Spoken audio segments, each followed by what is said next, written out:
Hello दोस्तों, आप सुन रहे हैं खूनी डायरी। कहानी आगे बढ़ने से पहले मैं आपसे एक बात कहना चाहता हूं। हॉरर कहानियां आपने बहुत सुनी होंगी, लेकिन इस कहानी में कुछ अलग है।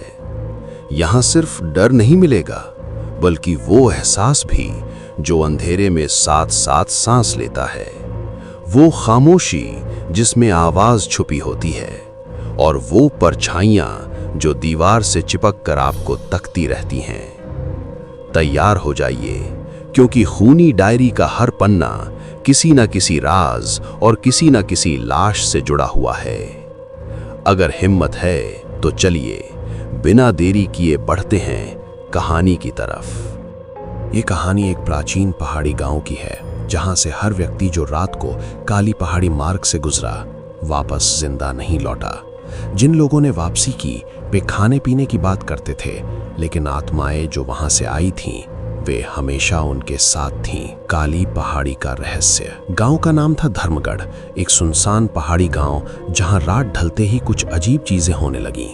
कहते हैं कि उन पहाड़ों की नींद कभी शांत नहीं होती। हर रात जैसे कोई आवाज, कोई चिल्लाहट, कोई सिसकियां हवा में तैरती थीं। लोग कहते, अगर तुम रात के पहाड़ पर अकेले चल पड़े तो तुम्हारी परछाई तुम्हें अकेला नहीं छोड़ती। धर्मगढ़ में इस काली पहाड़ी मार्ग का नाम छाया पथ था, लेकिन असल नाम वहां के बुजुर्गों की जुबान पर कभी नहीं आया। यहीं से शुरू होती है ये कहानी, अनजान आगंतुक। एक रात राहुल, एक युवा गांव का लड़का, अपने फोन में सिग्नल खोजते खोजते उस पहाड़ी मार्ग की ओर निकल पड़ा। गांव के बुजुर्गों ने उसे चेताया भी था, तुम मत जाना राहुल, वहां रात के साए खुद चलते हैं। लेकिन राहुल ने हंसकर कह दिया, ये सब बुजुर्गों की कहानियां हैं, सच नहीं। रात गहरी थी, अंधेरा काला, जैसे काली कालिख नीचे गिराई गई हो। राहुल का कदम उस छाया पथ पर पड़ते ही उसके आसपास की हवा अचानक ठंडी व गंभीर हो गई। वो चलता गया जब तक कि उसे एक छोटी सी पुरानी हवेली दिखाई नहीं दी। हवेली का दरवाजा। हवेली जर्जर थी, लकड़ियां सड़ चुकी थीं। उसके दरवाजों से ठंडी हवा बाहर निकल रही थी, जैसे कोई अंदर से बुला रहा हो। राहुल ने दरवाजा खटखटाया, लेकिन कोई जवाब नहीं आया। हवा बदली, जैसे कोई सांस उसके कान में फूंक रहा हो।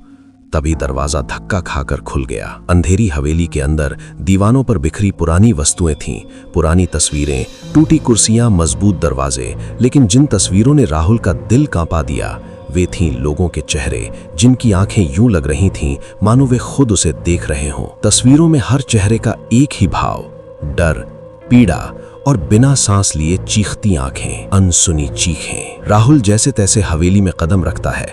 जैसे ही उसका पैर पहली सीढ़ी पर पड़ा, हवा में शोर बढ़ गया, जैसे हजारों अनसुनी चीखें एक साथ गूंज रही हों। वो दौड़कर नीचे उतरना चाहता है, लेकिन सीढ़ियां अचानक गायब हो गईं। उसकी सांसें तेज, दिल धड़कता हुआ, और फिर चरणों की आहट। उसके पीछे कोई नीचे उतर रहा था, लेकिन वहां तो कोई नहीं था। काली परछाई। राहुल ने मुड़कर देखा। अंधेरे से एक परछाई सी निकलती है। वो धीमी चाल से आगे बढ़ती है, लेकिन फिर अचानक रुककर राहुल की नजर से आंखें मिला लेती है, और वो आंखें लाल रोशनी सी चमक रही थीं। राहुल चिल्लाया, कौन हो तुम? क्या तुम इंसान हो? लेकिन कोई जवाब नहीं आया, सिवाय एक ठंडी बूंद की आवाज के, जैसे कोई फुसफुसा रहा हो, तुम लौट नहीं सकते। परछाई ने धीरे से राहुल की ओर अपना हाथ बढ़ाया, और तभी दीवारों पर लिखी ढेरों पुरानी बातें चमकीं। यहां से कोई नहीं बचा। छाया में खोई आत्माएं लौटती नहीं, जो आता है वहीं रुक जाता है। हवेली की आवाजें। तभी हवेली की दीवारें गूंज उठीं, भयावह आवाजों में, तू यहाँ अकेला नहीं है, तू भी हमारी तरह वहीं रुकेगा, हम सब वापस नहीं जा सके। हवा में चीत्कार उठे, कांचों की खिड़कियां अपने आप टूटने लगी, और फिर अंधेरे से एक दमकती आकृति सामने आई। एक चेहरा, बिना नाक के, बिना मुंह के, केवल आंखें खुली हुई। आंखों में बस एक ही बात, तुम यहां से निकल नहीं सकते। अंतिम सामना। राहुल धीरे धीरे पीछे हटने लगा, लेकिन तभी नीचे सीढ़ियां फिर से दिखने लगी, जैसे कोई दरवाजा खुल रहा हो, लेकिन आवाजें अब बहुत तेज हो चुकी थी। तुम लौट नहीं सकते, हम सब तुम्हारा इंतजार कर रहे हैं। छायापथ, छायापथ। राहुल दौड़ा, पर हर कदम के साथ पीछे वही अंधेरा आता। अंधेरा मानो उसके शरीर से चिपक रहा हो, और हवा में फिर वही आवाज, अब तुम हमारे साथ रहोगे। भूतिया सच। सुबह गांव के लोग जब उस पहाड़ी मार्ग के पास पहुंचे तो राहुल वहां नहीं था, सिवाय उसके फोन के जो वहीं पड़ा था। फोन में एक भी वीडियो नहीं, लेकिन हर फोटो में कुछ काले साए थे जो हर फोटो में धीरे धीरे करीब आते दिखते थे। और आखिरी तस्वीर में एक काली परछाई जैसे सीधे कैमरे की ओर देख रही हो। उस तस्वीर को देखकर गांव वाले कांप उठे, क्योंकि उस पर लिखा हुआ था, अब तुम भी हमारे साथ हो। अगर तुम एक रात अकेले उस छायापथ से गुजरो तो याद रखना, कभी भी पीछे मुड़कर मत देखना और कभी भी हवेली के अंदर मत जाना, क्योंकि वहां जो बातें खोई आत्माएं बात करती हैं वे हमेशा के लिए तुम्हारे साथ रह जाती हैं। गांव की बदली हुई रात। राहुल के गायब होने के बाद धर्मगढ़ गांव की रातें बदल गईं। अब सूरज ढलते ही कुत्ते बिना वजह रोने लगते, बच्चे नींद में चिल्लाने लगे और कई घरों के दरवाजे खुद ब खुद खुलने लगे।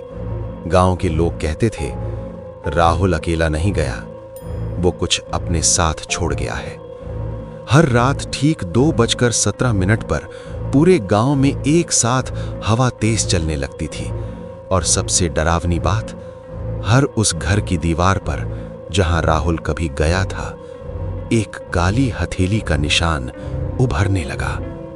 मौलवी और तांत्रिक की चेतावनी। डर के मारे गांव वालों ने शहर से एक मौलवी और एक तांत्रिक को बुलाया। जैसे ही दोनों छाया पथ के पास पहुंचे, मौलवी ने एकदम रुककर कहा, ये जगह जमीन पर नहीं है, ये दो दुनियाओं के बीच फंसी हुई है। तांत्रिक ने मिट्टी उठाकर सूंघी और उसके चेहरे का रंग उड़ गया। यहां इंसानों की नहीं, आत्माओं की सांसें दबी हुई हैं। उन्होंने बताया, वो हवेली एक चक्रव्यूह है, जहां जो एक बार घुसता है उसकी आत्मा रास्ता भूल जाती है। हवेली का असली इतिहास। 100 साल पहले धर्मगढ़ में एक अमीर जमींदार रहता था, ठाकुर वीरेंद्र सिंह। उसने उसी हवेली में लोगों को जिंदा बंद करके काले तंत्र किए थे। हर बलि के साथ हवेली जिंदा होती गई और आखिरी बलि थी ठाकुर की अपनी बेटी।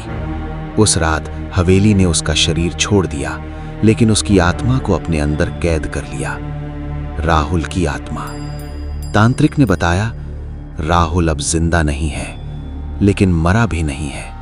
वो अब उसी हवेली का हिस्सा है, एक भटका हुआ साया जो हर रात किसी और को बुलाने निकलता है। और तभी गांव के एक बच्चे ने कांपती आवाज में कहा, कल रात राहुल भैया हमारे घर आए थे। सब सन्न रह गए। बच्चा बोला, वो मुस्कुरा रहे थे, लेकिन उनके पैर जमीन पर नहीं थे। पहला शिकार। उसी रात गांव का एक आदमी रमेश छायापथ से गुजरा। सुबह सिर्फ उसका जूता मिला, लेकिन उसके घर की दीवार पर खून से लिखा था, रास्ता यहीं खत्म होता है।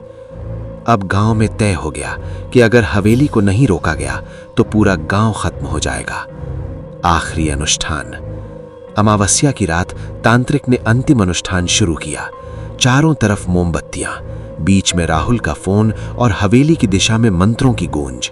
अचानक हवेली से जोरदार चीख आई, दीवारों से साए निकलने लगे और उन सब में राहुल का चेहरा था। वो एक साथ बोले, हमें आजादी नहीं चाहिए, हमें साथी चाहिए। साया बाहर निकल आया। मंत्र अधूरा रह गया। जमीन फट गई और एक विशाल काली परछाई हवेली से बाहर निकल आई। अब वो सिर्फ हवेली तक सीमित नहीं थी।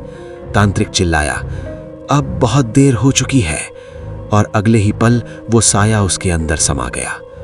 अंतिम सच। आज भी धर्मगढ़ नक्शे में है, लेकिन कोई वहां नहीं जाता। कहते हैं, अगर तुम रात को किसी सुनसान पहाड़ी रास्ते पर किसी परिचित की आवाज सुनो तो जवाब मत देना, क्योंकि जो आवाजें तुम्हें घर बुलाती हैं वो अक्सर घर से नहीं आती। छाया पथ अब भी वही है, बस अब वो रास्ता नहीं, निमंत्रण बन चुका है। दोस्तों, अगर ये कहानी आपको पसंद आई हो तो कमेंट में जरूर बताइएगा कि आपको कैसा लगा। वीडियो को लाइक करें, चैनल को सब्सक्राइब करें, क्योंकि आपके एक छोटे से सब्सक्राइब से हम जैसे छोटे क्रिएटर्स को हिम्मत मिलती है और हम आपके लिए ऐसी ही डरावनी और रोमांचक कहानियां बार बार लेकर आते रहेंगे। तो मिलते हैं अगली खौफनाक कहानी में किसी नए डर के साथ, किसी नए रहस्य के साथ।